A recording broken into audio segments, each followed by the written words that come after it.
Hello everyone, it's Jackie Smurden and I'm here in Dunnock Studio with a thunderstorm outside. So if you hear some loud crashes, it's not me, it's the weather. So recently I went down to the south of England and visited Sea White of Brighton, and this place is a supplier of many art retailers, and thanks to Liz Chatterton who mentioned it quite a long time ago, they do have a factory shop and you can pick up not only full price items but some very good value seconds, etc., which I've got a nice big supply sitting behind me. But I picked this up. Some of you may have heard of it, Yupo paper. I have heard of it, and you know what, I've never tried it, so I thought, right, my lovely YouTube viewers can help me to have a little go with this, and then it's up to you if you want to go and try it. So it's just like anything else, you get a pad of paper, but straight away, oh, it feels very different. It's literally like a nice flexible piece of, oh, like a whiteboard almost. I can't really describe it. Definitely not paper based at all. And I've got a piece here which somehow has already got some stuff on it. So number one, it's not absorbent at all. So my usual starting point would be to get a brush and put some water on, or even a really dirty brush, put some water on. There you go, usual story. Well, this one, if you get it wrong, you can take it off again and almost goes back to perfectly dry straight away. So how would I paint on this? Do you know what? I have no idea. So I thought we'd have a little go together. So because it's not very absorbent, I'm not going to put very much water on. So I'm going to use my spray bottle. So that's going to give me a nice lightweight sprinkle of water. You can use things like alcohol inks on this. Well, I have to admit, after looking up alcohol inks, this is not them. They seem quite hazardous to me, and I'm not the sort of artist who likes to sit in a studio surrounded by toxic chemicals. So, which is one of the reasons I love watercolour and oils for that matter. So I've avoided the alcohol inks. If you're interested in that, please do go and have a look at some other videos, or type it into the search bar, alcohol ink painting, and there'll be a huge selection of that, and they're amazing. Some of them are amazing. But when you work out that you actually need to use a proper face mask to protect yourself from the fumes, that might change your mind. So I'm going to not use it for alcohol inks. I'm going to do a little bit of watercolour and maybe add in some brushstroke, which some of you may already have. All of this is water based. I'm going to be adding one little ingredient in a minute. All I've got here is a nice big plate of magentas, purples, something at some point I've used on a painting. No idea what, can't remember. But there's my paint colours. So to start with, I've just left a rim mark where I put the plate down. So let's just throw some paint on here. So the little droplets of water that I've put on there are starting to make the paint move a little bit. Honestly, I have no idea what's going to happen with this. This is my first ever attempt with Yupo. I promise you I've not practiced beforehand. Just want to see what happens if you put some paint on. So let's get that all on. It's very weird. So because it's not absorbent, the water is sitting on the top, and whatever I put on is just basically just staying there. So this seems to me like a really good time to experiment with some mark making maybe. Could all end up awful, who knows. So number one, I wouldn't make it too wet if I was you, but it's all about experimenting, so why not try a little bit more water and see what happens if we tilt it. Theoretically it should tilt and run really well.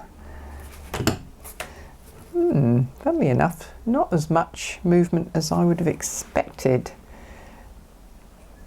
But you do get some. And obviously the more you tilt it, the faster it's going to run.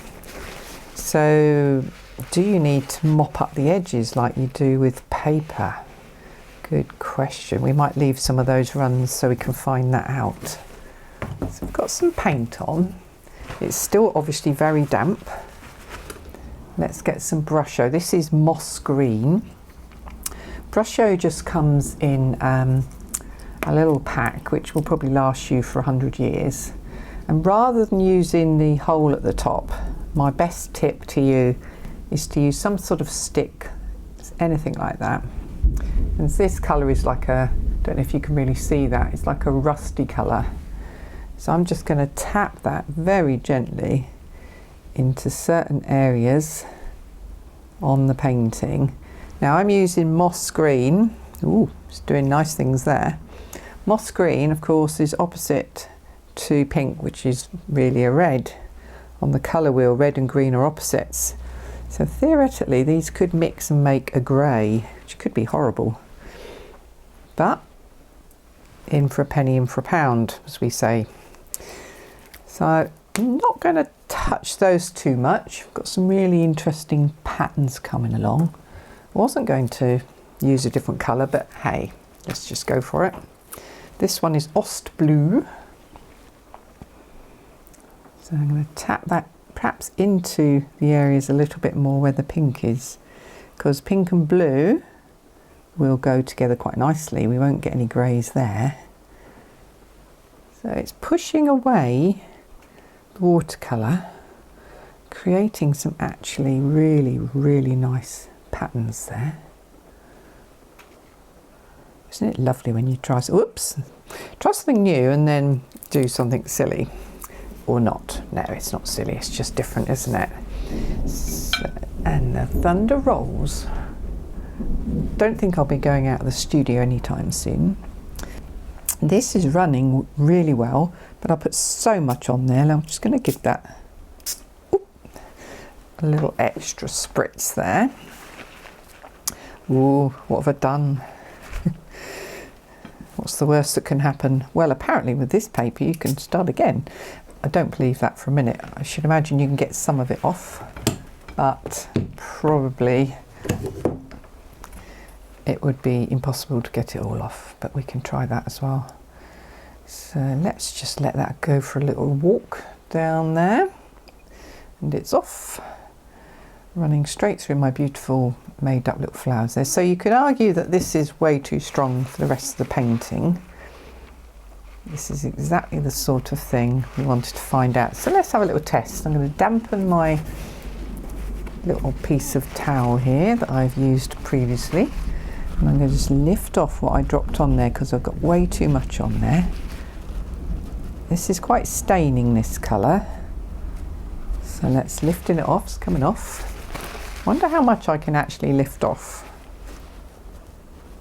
Keep going. Ooh, look at that. Well, there is a slight stain left behind, but I definitely was able to lift that off. It's also on the tablecloth here, and I can guarantee you it will not lift off of there quite so easily. I just found that out. It's not coming off at all. That's another tablecloth doomed. That's fine, it'll last. Right, so I need to put something in here. This is one of my secret ingredients. It's not bleach. Nope. It is not alcohol. Some of you will already know this. I'm going to just drop one in there.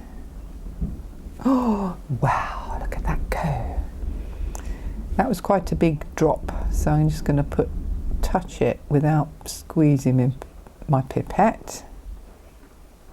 Even then they're quite big. Oh, imagine if that was on a red background. That would make a beautiful poppy, wouldn't it? So I've got 1, 2, 3, 4 of these shapes. I need 5. It's no good having even numbers. Let's go for one more in there. Why not?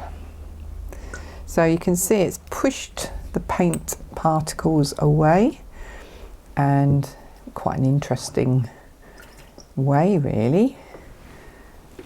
I can promise you there is no smell. It's definitely not going to be a bleach or anything like that. This is eco-friendly dishwasher rinse aid, so it biodegrades. So if you've got a dishwasher, you might want to give this a go. How can I break up some of this other areas, more solid paint, like here, here? Well, let's see if the salt will work. So from the time I've started this, if this was watercolour paper, you would expect to see some drying going on. There is very little that is drying. So this is not a technique for you if you're in a hurry and if you want to always use a hairdryer, because if I hairdry this, it's going to go everywhere. Could work if I used a straw. Maybe another time. We will try some salt. So let's have a nice bit of sel de mer thin, fine salt of the sea. And that was terrible pronunciation. Please don't shout at me. Let's drop that into some of these dark areas. Now usually you pop your salt on when you were just going off that really wet zone, wouldn't you, to get those lovely effects. But it's really wet, so I'm just going to have to put it in and see what happens. Let's fill up this corner with salt and this corner with salt. There we go. So I've got some wiggly lines. I've got some blooms, all sorts going on here. Got a bubble in there. See if I can pop that. There we go. Oops, probably shouldn't have done that. Wonder if this technique would like bubbles on it. Might try that another time. And also, when I take the salt off, I wonder how easy it is to take it off. I've got one more thing to try, gum arabic. So this stuff is what's inside your paints. It looks like honey. This has got a few bits and pieces in it because it's been decanted out of a bottle where the lid exploded, so some of the lid is in there. Again, no smell particularly. Gum arabic comes from the acacia tree. I've no idea how they farm it now, because obviously in its day it would have been tapped just like the rubber trees were, but I'm sure it's much more industrialised now. This is what helps your paints bind to your paper. So what happens if I just drop some of that in? Oh,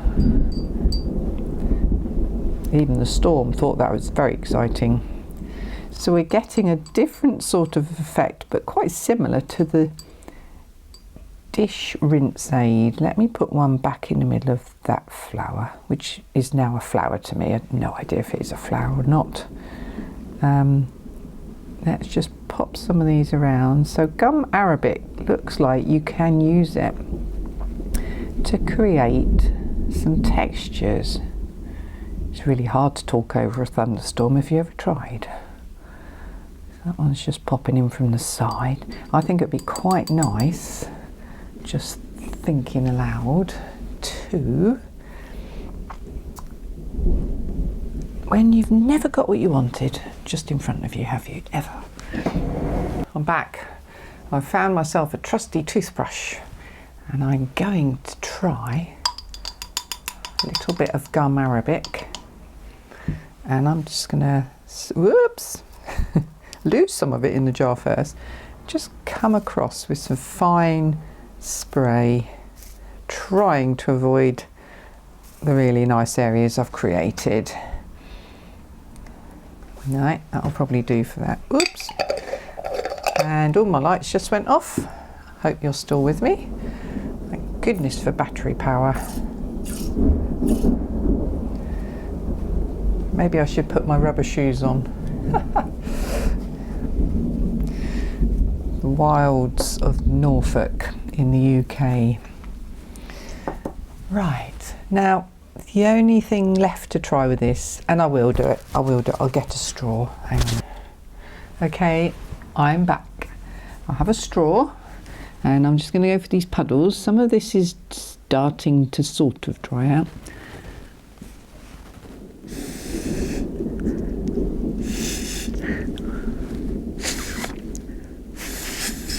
Please don't laugh at my straw blowing. Let's go around this way. If you can't reach something, move your paper around.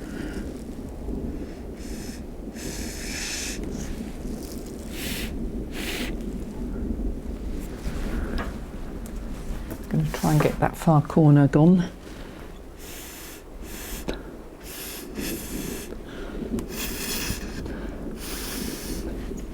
I think this is a really good way to loosen up and have some fun, I have to say. Whether you actually get anything painting wise out of it is another thing altogether.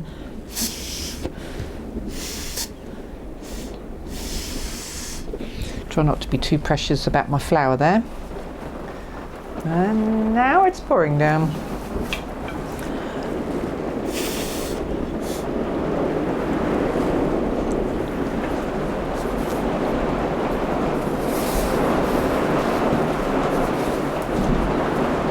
Probably hear the rain, because I can hardly hear myself. Just to finish, we've got a grey brushstroke. I hope you can hear me over the rain. Going to pop the grey, oops, carefully placed into some of these last areas that are damp. Thought a really good experiment, just put this outside and see if it washes off. No, I don't think I'm going out there.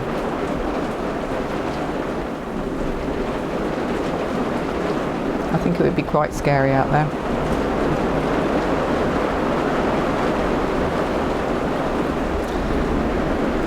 And try dotting it in.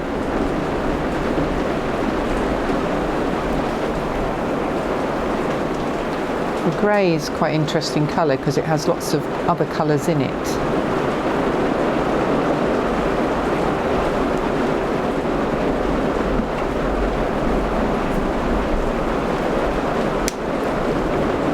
And to finish off, hoping you can hear me, I'm going to just spray around the edges where I added a little bit more brushstroke.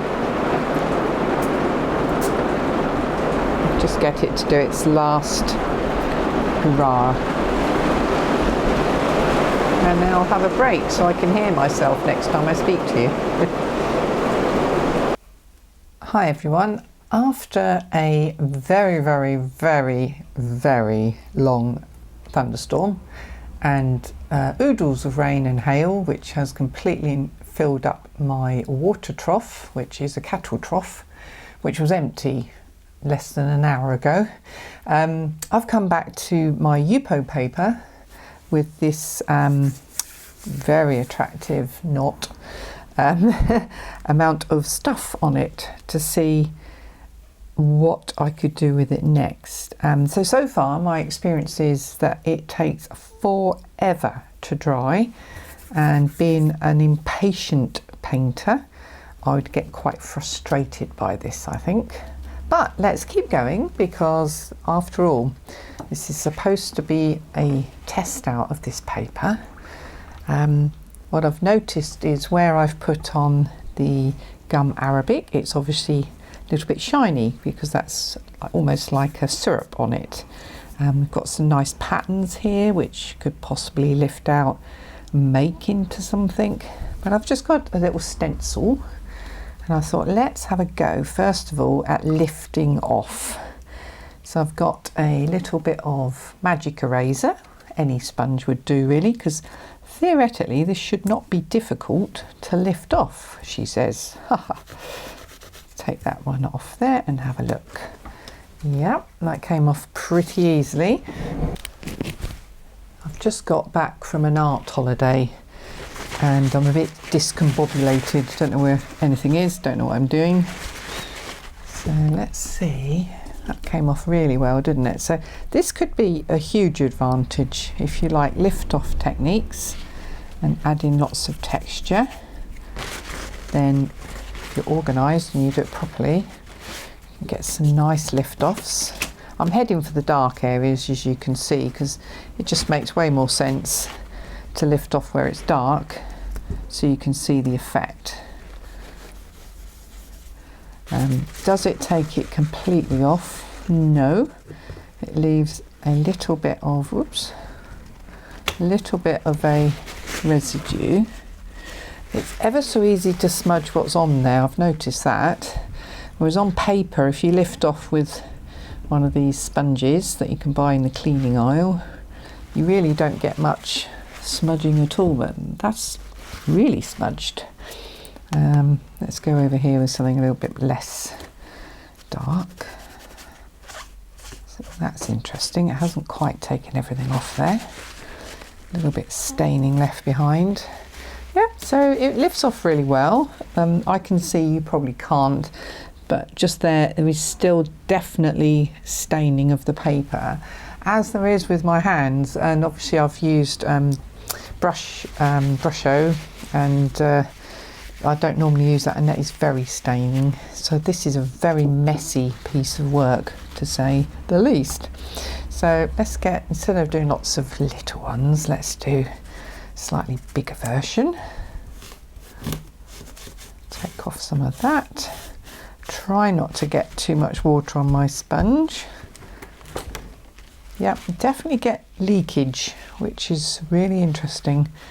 Got some nice granulation here where the water has pooled. The salt didn't come off very easily, but it does come off. Let's have a look at what we would do with a normal stiff brush. This is just an angle shader. Can I lift off a line somewhere? Where should we go? Let's go there. Yep, you can lift off a line quite easily. So theoretically, you can just do a little bit of that all over the picture if you want to. Obviously, the smaller the brush, the lighter the line would be. That works okay. So lift-offs 100% work really well on this.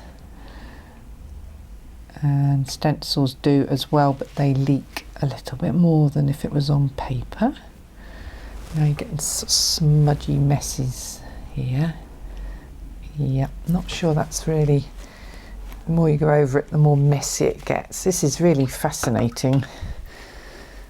So what do I normally like to do? Oh, sequin waste. Get a little piece of that. I haven't got any scissors handy, so I just use the whole piece. Again, oops, put my sponge down somewhere. A little bit of sequin waste. Choose an area, squeeze out, rub off, splodge. That's nice. So you can see that lifting out and getting technique like this to produce some texture is quite successful. It's messy, but then this sort of painting isn't going to be tidy, is it? This area around here, if I was painting on paper, I would paint around this area to bring out this bloom effect, but I think it would just smush everything else together a little bit, so I'm tempted to not do that. Just lift out a few more of these. Oh, hello. Oh, it did come out, it just didn't look like it was going to. Got some sort of thing going on in there. So basically you can do anything with this. I think if you buy some of this, it's a case of using all your normal techniques that you like, exploring all your waste materials from the craft store that you never use, maybe going to your kitchen cupboards, just seeing what you can use, what you can do with it, and theoretically you can just wash it all off and start again. So there's all sorts of depth going on here. It's clearly not a painting of any sort, it's just a bit of fun. My normal finishing would be a little bit of line. So this is going to be really interesting, because is that dry enough? Should I have left it overnight? There's only one way to find out. Okay, I've got two different fine liners. One's a Pigma Micron, that's 0.3, and this is lovely Talons 0.5 pigment fine liner. These are water-based, they're permanent, they are light fast, and oh yes, various other things. Fade proof, and once you put the line on it dries, theoretically it's waterproof. So we will try the larger line first, and I'm just going to doodle around this shape, not necessarily following exactly the lines, and just keep doodling really. So it's quite a thick line, and if you like this sort of drawing, you can now go off and draw to your heart's content, doodling. I'm just doing a little continuous line here, which is just having some fun really. You can add sort of things into your pictures, but bearing in mind this is allegedly a waterproof permanent marker. We'll give it some time and then we'll just see if that lifts off. That'll be interesting. It is weird using it though, because it is clearly very slippery, this surface. So let's try a finer one. So all these patterns here, some beautiful patterns over here. But this is when you can just follow the line if you want to, or completely ignore it and go off on a world of exploration, letting your line go for a walk wherever it wants to go. Does this complete a painting? It could do, but this is just letting your brain switch off really, and enjoying the line making. Now I'm noticing every now and again the pen is skipping. That could possibly be because it's still damp on there, or maybe it's absorbing more ink than the normal, and it shouldn't do because it's shiny surface. So who knows what that is. There it goes there. It hasn't let go of its ink, so maybe there's still some slightly damp stuff on the surface. This is where I lifted out obviously, so rather than ruin my pen, just move around to somewhere else that I haven't done. So just in here I've just seen a tiny little angelfish, so I've just gone round him. So that's interesting. Could it be an underwater scene? It's up to you really. If you've done anything like I've done with your paper, if you've got this paper, you'll have all sorts of patterns and things in front of you now, and what you do with them is completely up to you. Please don't think that this is a special piece of art. This is just about exploring this medium and deciding whether you'd ever want to do it again. I'm enjoying the fact that you can lift off. To be honest, I can lift off pretty well off of paper. There's some interesting patterns and things. Maybe you could make something of it. Would I use this again? I'm thinking I probably wouldn't. Just finding it a little bit, it's so long-winded. You've got to take so long for it to dry. Really interesting. That proves that I am quite an impatient painter, clearly. Like things to move on. There's something here, but I'm not sure what it is. Just drawing a few more shapes, just so you can get the idea. So any sort of fine liner that's waterproof. Got some lovely random effects here. I think you could definitely have a go at cropping an area so you get a very small abstract painting. So there's one advantage. This is going to help you loosen up. You're going to put paint on, you're going to move it around, blow it around a bit perhaps. I have no idea what's going to happen, and then come back and explore your options, or give up because it takes so long.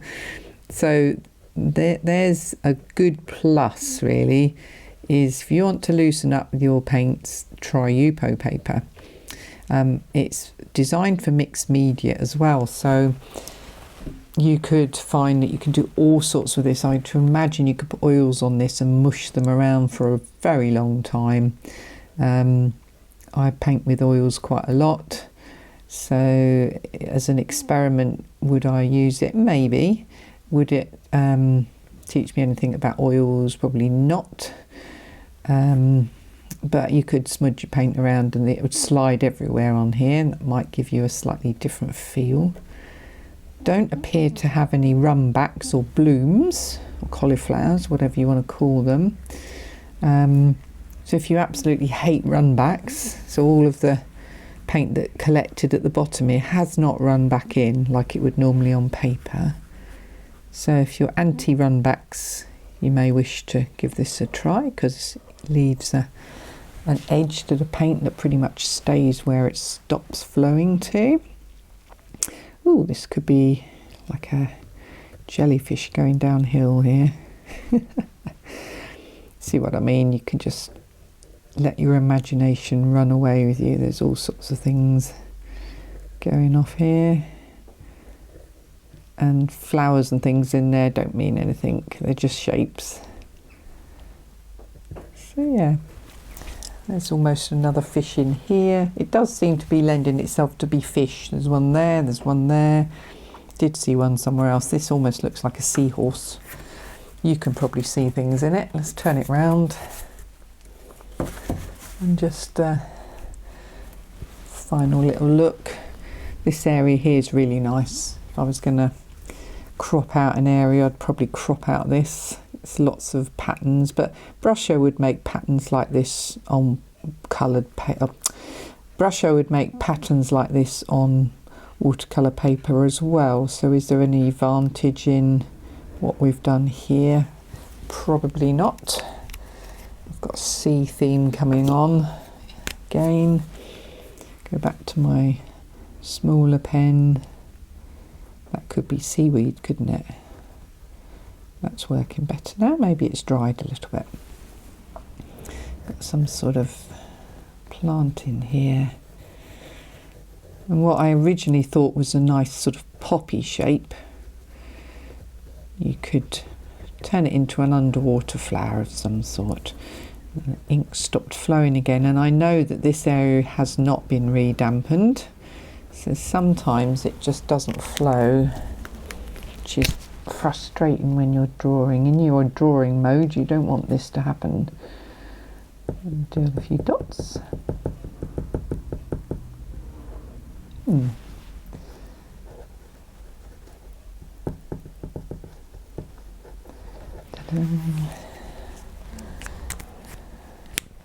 Right, I think as I have exhausted all avenues of exploration today, I've been in the middle of a wild storm, my brain is fried, and my pens don't like this surface. I do not think the pens like it.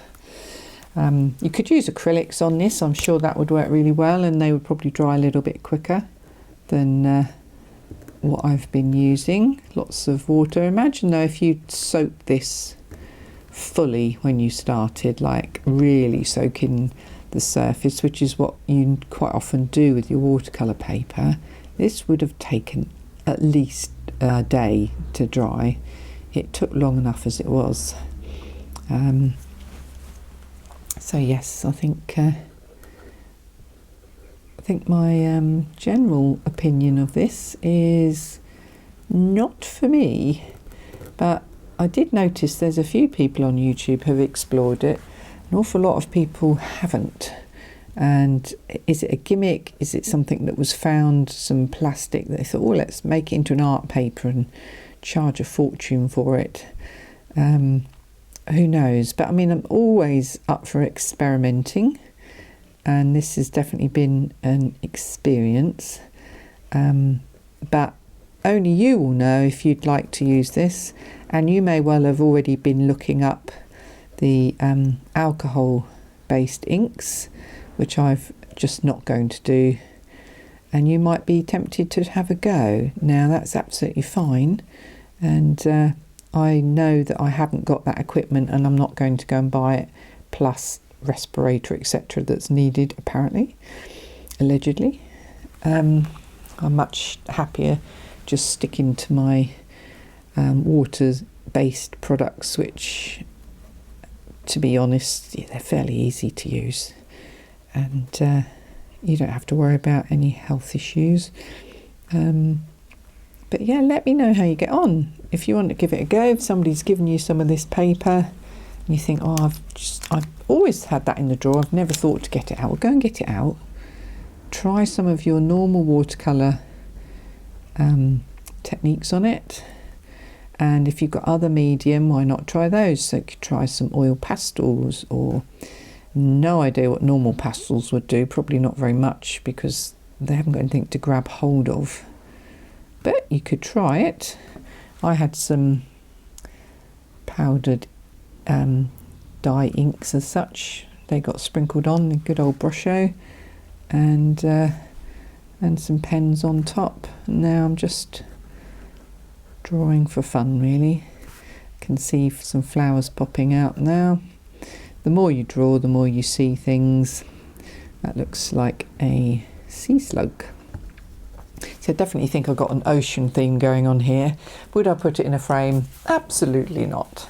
But yeah, have a go, see what you think, and let me know in the comments if you found a way of using it that was intriguing, interesting, or better than what I've done, because it's bound to be better than this. Have fun, happy painting, and remember, this one needs a bit of patience, so don't be doing it if you're in a rush. Take care, happy painting, and see you on the next video. Bye for now.